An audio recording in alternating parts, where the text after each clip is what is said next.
Welcome back to our channel Lavanya ಕಿಚನ್ಗೆ ಸ್ವಾಗತ.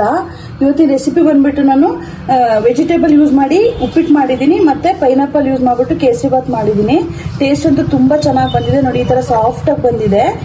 ಇದನ್ನ ಯಾವ ತರ ಮಾಡೋದು ಅಂತ ಇವತ್ತಿನ ರೆಸಿಪಿ ನಾನು ನಿಮಗೆ ತೋರಿಸ್ಕೊಡ್ತೀನಿ. ಬನ್ನಿ ಯಾವ ತರ ಮಾಡೋದು ಅಂತ ನೋಡ್ಕೊಂಡ್ ಬರೋಣ. ಕಾದಿದೆ. ಇದಕ್ಕೆ ಒಂದು ಬೌಲು ಬನ್ಸಿ ರವೆ ತಗೋತಾ ಇದ್ದೀನಿ. ಇದು ನೀಟಾಗಿ ಹುರ್ಕೊಳ್ಳೋಣ. ಸ್ವಲ್ಪ ಕಮ್ಮಿ ಸ್ಟೀಮಲ್ಲಿ ಹುರ್ಕೊಳ್ಳಿ.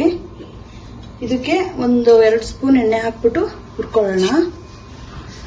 ಇದನ್ನ ಸ್ವಲ್ಪ ಕಮ್ಮಿ ಲೋ ಫ್ಲೇಮಲ್ಲೇ ಹುರ್ಕೋಬೇಕು, ಇಲ್ಲ ಒತ್ತಿದಂಗೆ ಆಗುತ್ತೆ. ಅದಾಗಿ ಕೈ ಆಡ್ಕೋತಾ ಇರಿ ಮಧ್ಯೆ ಮಧ್ಯೆ, ಈ ತರ ನೀಟಾಗಿ. ನೋಡಿ, ಈ ತರ ಬ್ರೌನ್ ಆಗಿದೆ. ಇದಾಗಿದೆ, ತೆಗೆಯೋಣ ಇವಾಗ. ಇಂಗ್ರೀಡಿಯೆಂಟ್ಸ್ ತಗೊಂಡಿದ್ದೀನಿ ಅಂತ ಹೇಳಿದ್ರೆ, ಜೀರಿಗೆ ತಗೊಂಡಿದ್ದೀನಿ, ಮೆಣಸಿನ್ಕಾಯಿನ ತೆಳುವಾಗಿ ಸ್ವಲ್ಪ ಹಚ್ಚಿಟ್ಕೊಂಡಿದ್ದೀನಿ, ಉಪ್ಪು, ಮತ್ತೆ ಬನ್ಸಿ ರವೆನ ಹುರ್ಕೊಂಡು ಇಟ್ಕೊಂಡಿದ್ದೀನಿ, ಕ್ಯಾರೆಟ್ನ ಸಣ್ಣದಾಗಿ ಹೆಚ್ಕೊಂಡಿದ್ದೀನಿ, ಈರುಳ್ಳಿ ಮೀಡಿಯಮ್ ಆಗಿ ಹಚ್ಕೊಂಡಿದ್ದೀನಿ, ಮತ್ತೆ ಸಾಸಿವೆ ಮತ್ತೆ ಬೀನ್ಸ್ ಮೀಡಿಯಮ್ ಆಗಿ ಹಚ್ಚಿಟ್ಕೊಂಡಿದ್ದೀನಿ. ಇವಾಗ ಯಾವ ತರ ಮಾಡೋದು ಅಂತ ನೋಡ್ಕೊಂಡ್ ಬರೋಣ. ಸ್ವಲ್ಪ ಬಾಣಲಿ ಬಿಸಿ ಆದ್ಮೇಲೆ ಎಣ್ಣೆ ಹಾಕೋಣ. ಎಣ್ಣೆ ನೋಡಿ ಹಾಕೊಳ್ಳಿ. ಇದಕ್ಕೆ ಸ್ವಲ್ಪ ಜಾಸ್ತಿ ಇದ್ರೇನೆ ಚೆನ್ನಾಗಿರುತ್ತೆ. ಸ್ವಲ್ಪ ಜಾಸ್ತಿನೇ ಹಾಕ್ತಾ ಇದ್ದೀನಿ. ಎಣ್ಣೆ ಬಿಸಿ ಆಗಿದೆ. ಸಾಸಿವೆ ಹಾಕೋಣ. ಸಾಸಿವೆ ಹಾಕಿದ್ಮೇಲೆ ಸ್ವಲ್ಪ ಜೀರಿಗೆ ತಗೊಂಡಿದ್ದೀನಿ, ಒಂದು ಅರ್ಧ ಸ್ಪೂನ್ ತಗೊಂಡಿದ್ದೀನಿ. ಇದನ್ನ ಇವಾಗಲೇ ಹಾಕೋಣ.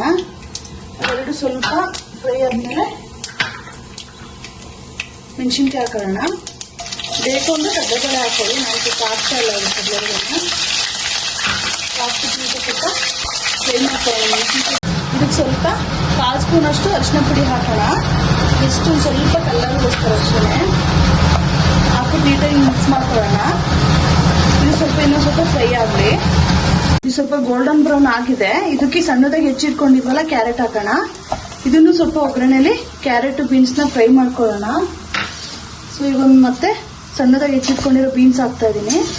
ಇದನ್ನು ಎಲ್ಲ ನೀಟಾಗಿ ಹಿಂಗೆ ಫ್ರೈ ಮಾಡ್ಕೊಳ್ಳಿ, ಚೆನ್ನಾಗಿರುತ್ತೆ ಅವಾಗ ಟೇಸ್ಟು. ಸ್ವಲ್ಪ ನೀಟಾಗಿ ಫ್ರೈ ಆಗಲಿ. ಇದು ಒಂದು 2-3 ನಿಮಿಷ ಫ್ರೈ ಮಾಡ್ಕೊಳ್ಳಿ. ಬರೀ ನೀಟಾಗಿ ಈ ಥರ ಎಣ್ಣೆಲಿ ಬಾಡಿಸ್ಕೊಳ್ಳಿ ತರಕಾರಿನೆಲ್ಲ, ತುಂಬ ಟೇಸ್ಟ್ ಚೆನ್ನಾಗಿ ಬರುತ್ತೆ. ಸೊ ಇದು ಫ್ರೈ ಆಗಿದೆ ನೀಟಾಗಿ. ಇದಕ್ಕೆ ಇವಾಗ ನೀರು ಹಾಕೋಣ.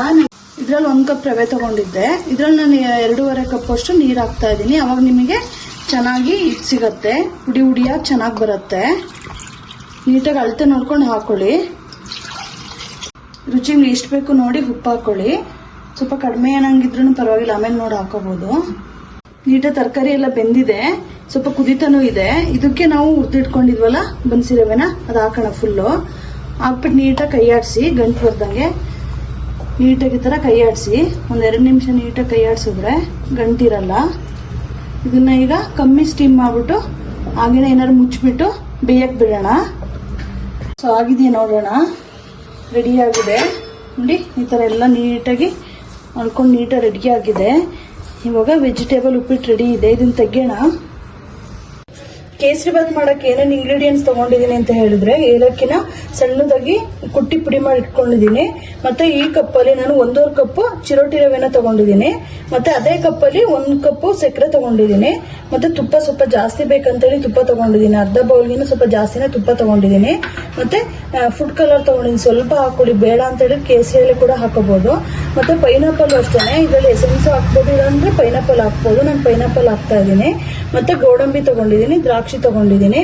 ಸೊ ಈಗ ಯಾವ ತರ ಮಾಡೋದು ಅಂತ ನಾನು ತೋರಿಸ್ಕೊಡ್ತೀನಿ. ಸ್ವಲ್ಪ ಪ್ಯಾನ್ ಬಿಸಿ ಆದ್ಮೇಲೆ ತುಪ್ಪ ಹಾಕೊಳ್ಳಿ. ತುಪ್ಪ ನೀಟಾಗಿ ಎಲ್ಲ ಕರಗಬೇಕು. ಇವಾಗ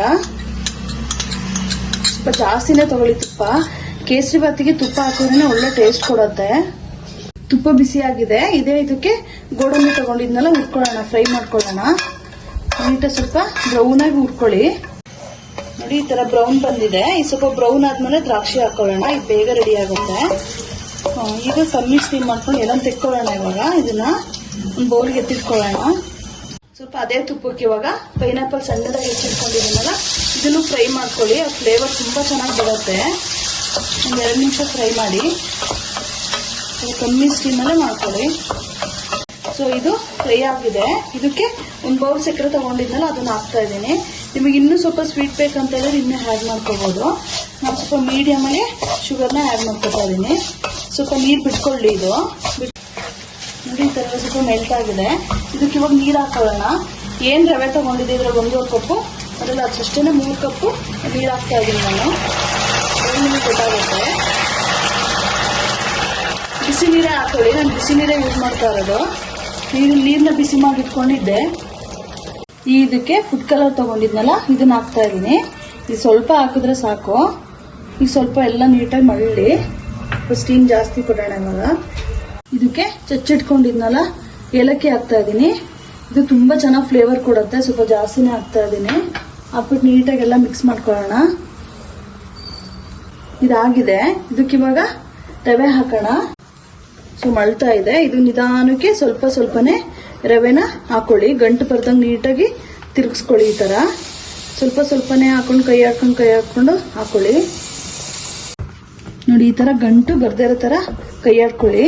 ನೋಡಿ ಸ್ವಲ್ಪನೇ ಇದು ಗಂಟಾಗಿಲ್ಲ, ಅಷ್ಟು ನೀಟಾಗಿ ಬಂತು.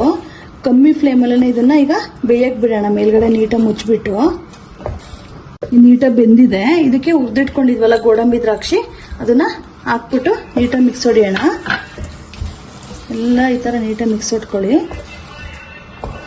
ಸೊ ಇದು ರೆಡಿ ಆಗಿದೆ. ರೆಡಿ ಆಗಿದೆ ಎಲ್ಲ. ತೆಗಿಯೋಣ. ಇವಾಗ ತೆಗೆದ್ಬಿಟ್ಟು ಒಂದು ಬೌಲ್ಗೆ ಹಾಕೋಣ. ನೋಡಿ ಬಿಸಿ ಬಿಸಿ ವೆಜಿಟೇಬಲ್ ಉಪ್ಪಿಟ್ಟು ಮತ್ತೆ ಕೇಸರಿ ಬಾತ್ ರೆಡಿ ಆಗಿದೆ. ಇದನ್ನ ಯಾವ ತರ ಮಾಡೋದು ಅಂತ ನಾನು ಇವತ್ತಿನ ವಿಡಿಯೋದಲ್ಲಿ ನಿಮಗೆ ತೋರಿಸ್ಕೊಟ್ಟಿದ್ದೀನಿ. ಇಷ್ಟ ಆಗಿದೆ ಅಂತ ಅನ್ಕೊಂಡಿದ್ದೀನಿ.